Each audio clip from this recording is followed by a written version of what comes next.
ស្ដីបងប្អូនទាំងអស់គ្នាមកមើលក្មេងតូចមកមុខក្មេងតូចមើលមុខតិចមែនមកមុខក្មេងតូចមកមុខក្មេងតូចកំពុងញ៉ាំបាយកកនេះបាយឡើងរឹងបាយឡើងរឹងអូយឆ្ងាញ់ណាស់បាយរឹងទៅក្តាប់ញ៉ាំបាយក្តាំងឯងហើយញ៉ាំបាយកកនេះញ៉ាំវាសសាច់ម្ដុំនេះបងប្អូននេះវីដេអូរៀងពីចូលទិញឡើងទៅយើងសាច់ម្ដុំហើយបាយកកពេលរសៀលបាទគ្មានអីហូបហូបអេហូបណាហូបទៅហូបអស់មកកំប៉ុងហើយពេលបាយតិចបាទឃ្លៀនបាយពុះស្រឡះដល់ញ៉ាំបាយ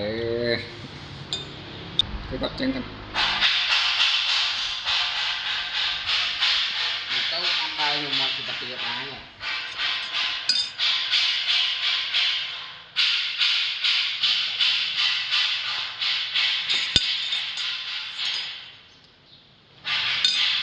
ញ៉ាំបដៅមើលទូរស័ព្ទបដៅហ្នឹងទៅទីដេកទីមួយគឺថ្ងៃទីដេកគឺរកអីញ៉ាំរកទិញទៅទៅតូគេទិញអីញ៉ាំមិនឆ្អែតទៅទាបាយកកសំណាងហើយបាយកកបាននៅសល់សាច់ម្ដុំហ្នឹងអេបាយកកសុទ្ធមិនគាត់ថាអ្នកហ្នឹងគឺចូលចិត្តក្តាំងបាយក្តាំងបងប្អូនបាយក្តាំងគាត់ចូលចិត្តណាស់មើលមកនេះមើល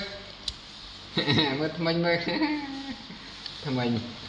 បាទអរគុណជម្រាបលាបងប្អូនបាទសុខសប្បាយទាំងអស់គ្នា